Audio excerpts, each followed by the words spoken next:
Ladies and gentlemen, boys and girls, I'm a graphic designer and I'm one that likes to, project myself really obnoxiously and a lot. But all I thought when I heard, oh, this man wants to do a book, is I was like, oh, I know what it's got to be for your cover.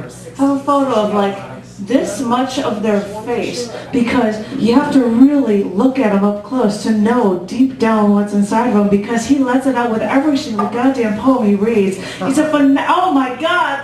I am so honored and so thrilled to have this man up for our feature this season. So ladies and gentlemen, boys and girls, please give it up for GPA, the poetic unsub. Yeah, get out there! Yeah!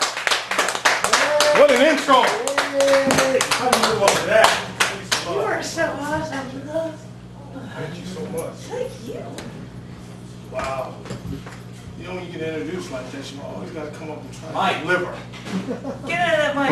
Bubba. Hey. Bubba. There you go. Double the pleasure. Presidential mic. Like a menagerie of microphones and a poet. All right. Better? Awesome. All right. Let's start out with some stereotypical angry black man-ish. Real quick. I like chocolate milk. I think it's the bestest thing ever. I actually love chocolate milk. I don't know what love is, but whatever it is, it makes me feel all gushy and mushy inside, so I know I love chocolate milk. That's why every day with my lunch, my mother gives me a quarter to buy me a carton of chocolate milk. And she makes my lunch: 2 peanut butter and jelly sandwiches cut down the middle, an apple or some sort of fruit, a cookie, and of course my quarter to get my chocolate milk. And I'm a 6th grader, and we have lunch every day at 12:10 p.m. And lunch is the best class I have. Well, next to gym. But it really depends. If the gym teacher wants us to do calisthenics or something like that, then it's lunch. Today is lunch. And I'm sitting with the rest of the 6th graders like we always do, talking about we're glad the day is almost over with, trading lunches, seeing what we have, compare and contrast, what's the new comic book coming out. And then it happens. He comes. Eric the bully. Eric is a 6th grader like the rest of us, but he's failed the 6th grade twice. And he terrorizes 6th graders. And everything that we have is his favorite thing. If you have a peanut butter and jelly sandwich, that's his favorite sandwich. If you have an apple, that's his favorite fruit. If you have a cookie, oatmeal raisin, chocolate chip, peanut butter, that's his favorite. But what his all-time favorite is? Chocolate milk. And for the last month, he has taken mine. Today, he will not. Because my mother did not give me a quarter for Eric to drink my chocolate milk. So I am going to drink it. And I do. Circle forward. It is 3:11 p.m. in the afternoon.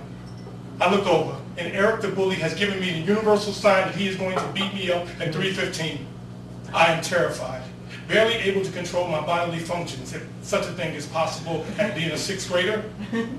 3:12 p.m. I look over at Eric. Eric again gives me the universal sign that he's going to beat me up at 3:15, but I surprise him and I give him the same sign back to him. He is shocked and so am I, because Eric is bigger and stronger than the rest of us because he has failed the 6th grade twice. It is now 3:14 p.m., 56 seconds. I look over at Eric. He is tensed. I have already slid one shoulder strap, the other shoulder strap in my backpack. I grabbed my Cubs hat. Please don't blame me. I was a 6th grader. I didn't know any better. 3:14:56, 3:14:57, 3:14:58, 3:14:59, and I'm out. Out of my chair before the teacher can even say have a good night. The bell can ring. Out the door, because I'm an upper level student. I'm on the 3rd floor. 1 flight, 2 flights, 3 flights. I'm out the door. I've gotten away from the bully. But as I told you before, Eric has failed the 6th grade twice, and he might be the best athlete in our school. So as soon as I hit the door, he is right behind me. Straight down Saginaw to 78th Street, I cut a right. I come to the alley, I cut a left.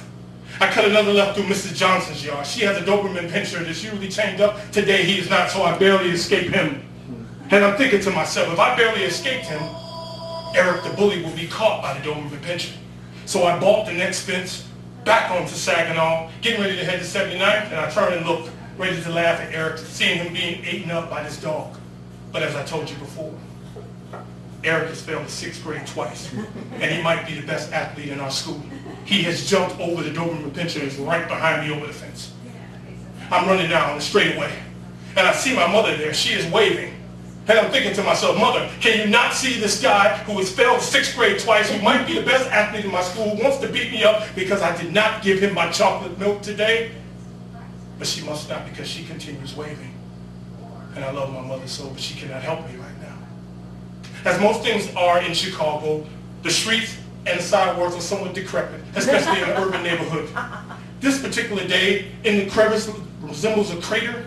It has rained for several days, so it is muddy and slippery. To avoid getting splashed on my school clothes, I head around it, into the lawn, and around it. Eric sees his chance to catch me. He heads straight through the crater, and all I hear is a thud and a yelp. I slow down and I turn. He's covered in mud. He's on the ground. The funny thing about situations like this is there are always kids around. When someone's going to get beat up, someone's getting chased, somebody's getting harassed, they never participate, but they're always around to mock and laugh. In this case, it was similar.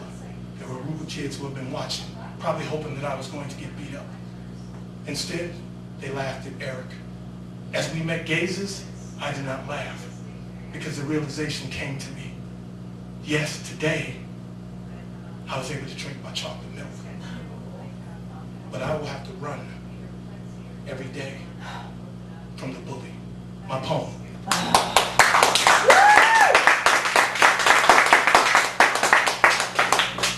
Good old South Shore. Yeah.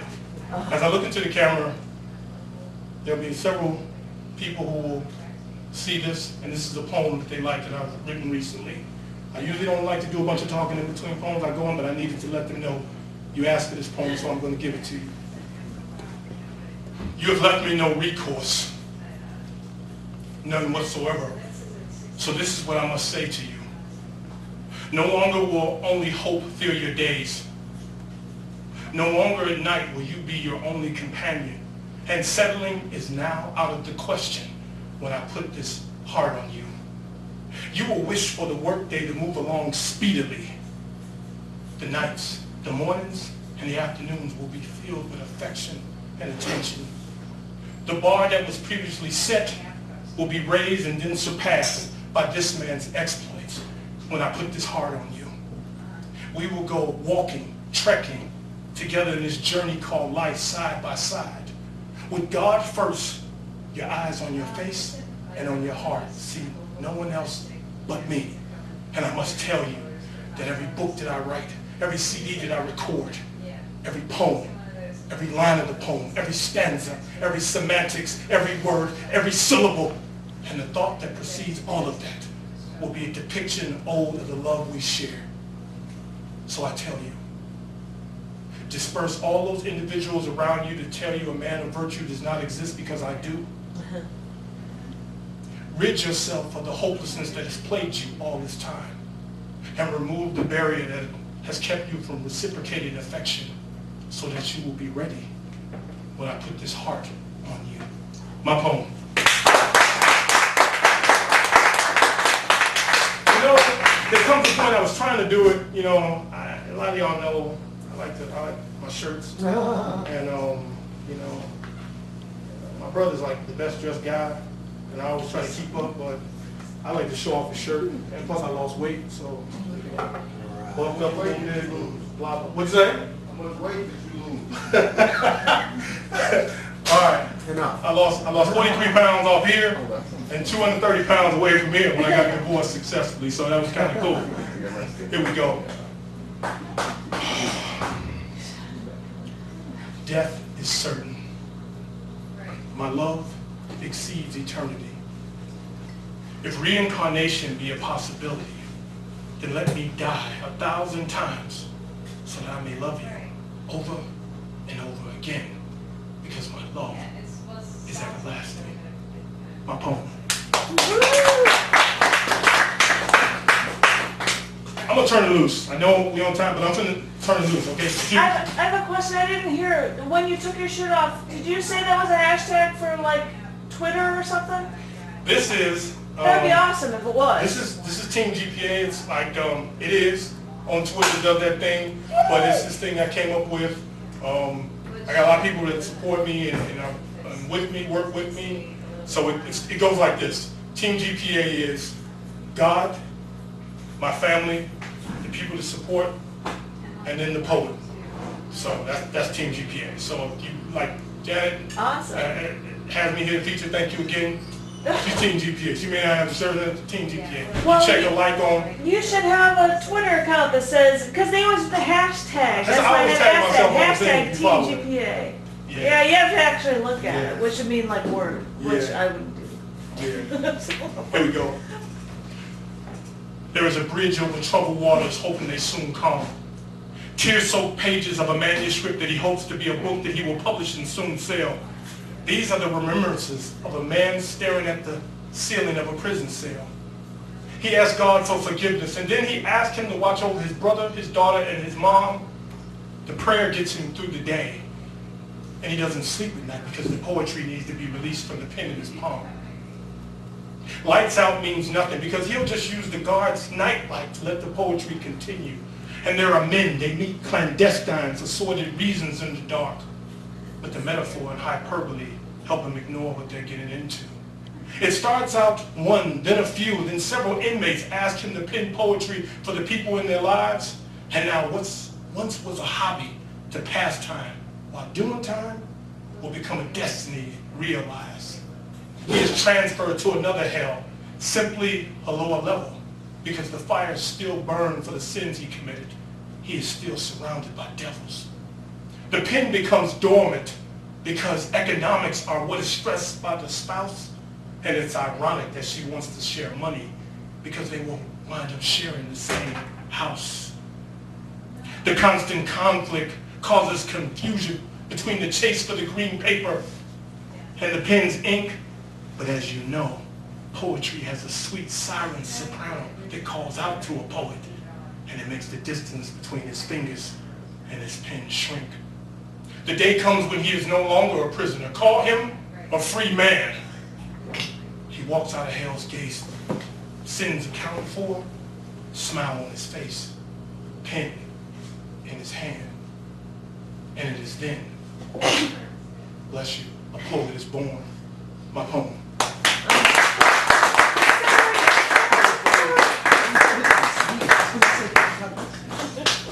Take care, Patrick. See you soon. How look on the time, Janet? Thank you. Well, 15 we've got for you. Good. 10, 15, you say? Cool. Yeah. All right. Excuse me 1 second. I need to say something to somebody without the microphone. Listen, I know you're going to watch this video. I need to tell you this. I am enamored of you. My days and nights do not go without thinking about you. I know you needed me to do better, so I have done better. I have earned my money like I'm supposed to. I've dropped the weight off me, gotten better shape like I was supposed to. I am becoming a better poet day after day, and every time I write a poem, I'm thinking about you. Every time I recite a poem, I'm thinking about you. I need you in my life. It's written, it's biblical, it's in the Quran, it's in everything that needs to be said that's important. No man should walk this earth without a woman. You are that woman for this man. So I'm asking you. I don't have the ring in my hand, but I'm asking you. Poetry, will you marry me? Oh. Woo! Yes!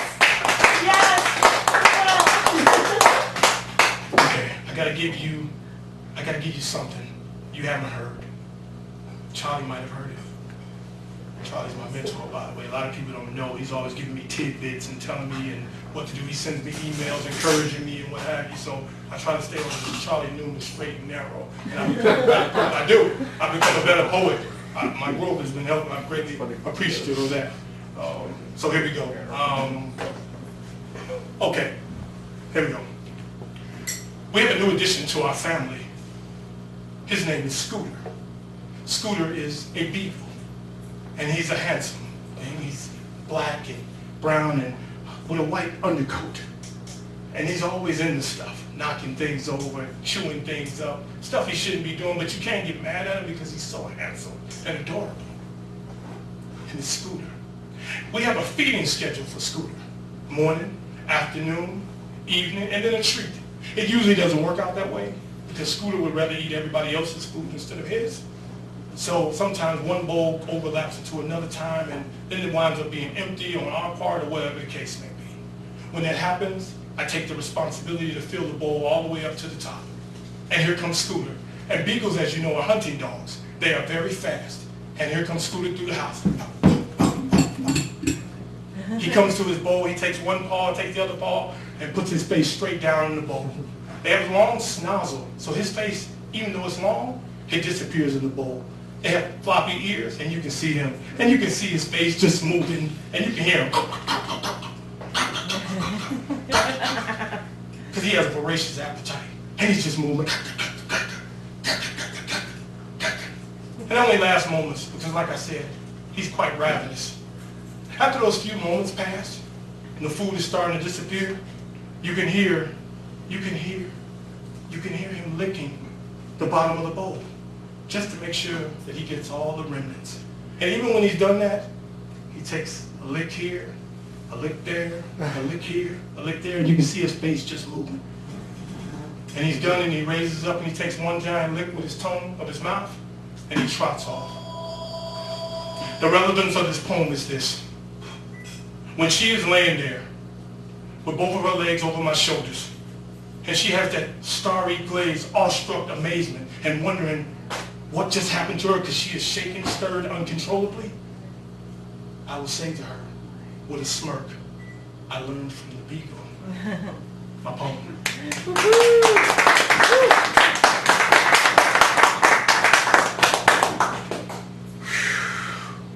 Couple minutes? Of course.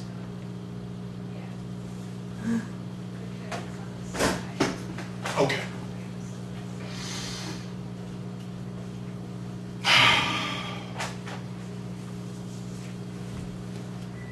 It is unfortunate that it has come to this. I'm not a fan of confrontation, but I have no choice. My love kisses me, hugs me as only your love would do, and tells me to be calm and be careful. A nod, and she repeats it again just to make sure that I heard her, as only your love would do. I head to my car and I drive.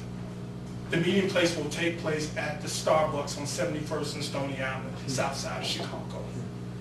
You have to have a meeting place like that when you're going to have perhaps a confrontation. Because with people around, it won't get violent, it won't get aggressive, you know what I mean. The individual I'm meeting, when I get there, he is already there. Just to give you a backdrop, the man that I'm meeting, he has been propositioning, flirting, harassing my wife. And today I've come to put a stop to it. I see him there. He is a slighter build than me, dreadlocks. Automatically know I can take him just in case. He's drinking a latte, but it's got the whipped cream all the way coming out. I know I can take him. I immediately approach the table where he's sitting. Introductions are not needed. I extend my hand, he takes it and shakes it firmly. This is a good start. Perhaps we can resolve this amicably. He immediately says, I'd like to hear what you have to say. I hear the condescension in his voice, and I immediately turn maroon. I am angry. No, I am angrier. And so I begin through clenched teeth, and I say, sir, this must come to an end. My wife has told you that she is married. She is spoken for. And she even added on, which she did not have to add on, that she is happily married. And yet you persist. You send her text messages and leave voicemails when I don't know how you got her number. You show up at every place she's at, saying hi, hello, asking her how she's doing, and then going beyond that, telling her how much you love her. It is disgusting. You are being offensive. Do you not know your biblical references? Thou shalt not covet another man's wife. He nods his head. I still feel that he's being condescending, and I am getting angrier. I continue. I said, sir, I have a large family. They love me, I love them. They protect my interests. I'm also in a collection of poets. They like me, I like them. They protect my interests. I'm a Mason at the same time. They're bonded with me, I'm bonded with them. They protect my interests. And what I'm trying to say to you is, so that you do not wind up missing on Channel 10 for the wrong reasons, please, sir, cease and desist. And then I calm myself, taking a deep breath, and then I say, but I can understand your plight. The woman you are in pursuit of, she is wonderful, she is remarkable. She is beautiful, she is curvaceous, she is intelligent, she is everything that a man dreams of. But unfortunately for you, this is not a dream, and I am the man with this reality to this woman. So I'm telling you, no. I'm demanding of you, no. As a gentleman, I'm asking you to stop. He looks over at me. He nods his head again with the condescension. He says, I can appreciate and respect everything that you have just said. If I were you, I would do similar. But unfortunately, I cannot. My face must have turned different color than it normally is. Because he said, hear me out. I love her with all my heart. And I must have her. And I would do anything to accomplish that. And then he said something that was quite shocking. And he says, I am not the only one. And as I looked around the Starbucks, there were men there. There were men there. Then there were women that stood. Teenagers. They all stood and said, we love her. We love her. We love her. Thinking I was waiting for Rod Sermon to pop up at any time. That perhaps I was in the twilight zone. I couldn't comprehend what was going on. And then the man took a risk and put his hand on my shoulder. And he says, we feel the same as you.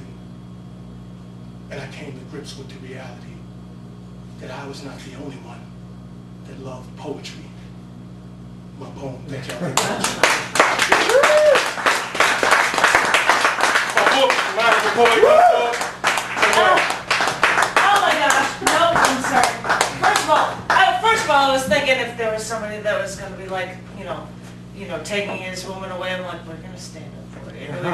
So everybody, I don't think it was loud enough. Give it up one more time, ladies and gentlemen.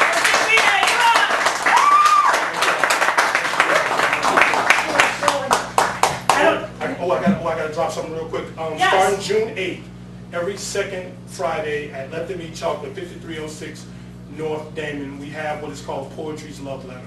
It's open mic. We have feature. Doesn't cost anything to get in. It's donations, and we love poetry. We just come do it. I mean, everybody can do something, but come on, do it. Starts June 8th. With your address again? 5306 North Damon. Oh, 5306 North Damon. That's an addition to Sweet and Sour? That's Yes. a different one than Sweet and Sour. That's a different one. Yes. Thank you so much. So go, and you're awesome, and thank you. Yes, you just recently had that book out. That's awesome. So check that out. Seriously. Now I have to do this stupid all calls for all future shows. Now in 2 weeks we'll be here in 2 weeks, and we've got Oz Hardwick as a feature. Now everybody's like, what the hell is Oz Hardwick? What's it like? Well, he lives outside of London, and he happens to be in town for doing a feature because he is a phenomenal UK poet. He's going to be on a future CD, so he'd be awesome to actually come to see. I know Robin's coming up here to read with him, and it'll be really, really cool to hear them. So yay. And in 2 weeks after that, on May 22nd, 522, we happen to have my handy-dandy sidekick having a feature here, so give it up for Bob Rashkoff for his feature on May 22nd. June 6th, we actually... I think it's the 23rd, actually. Is it? Well, it's this way. Well, that's because I can't write, because I'm not really good with... But it's the Wednesday, it's the Wednesday before... It's the Wednesday before Memorial Day, yes. And actually the first Wednesday in June 6th, we've got two. We've got Esteban Colon, which you happened to hear before, and we also happen to have Buddha 309 together here for a feature, so that'd be awesome. I'm sound like it right now. We got Jim Davis right before my birthday. So we got so many people coming up that. Yeah, that's June 20th, by the way. But anyway, I would love to see you all. If anybody wants to know anything about the open mics, go to chaoticarts.org/thecafe. Or come bug me for email or anything. And thank you, and thank you, and thank all of you. And thank you so very much. Thank you, Gallery Cabaret. You're awesome. Thank you, thank you. Look forward to seeing you very soon. Thank you.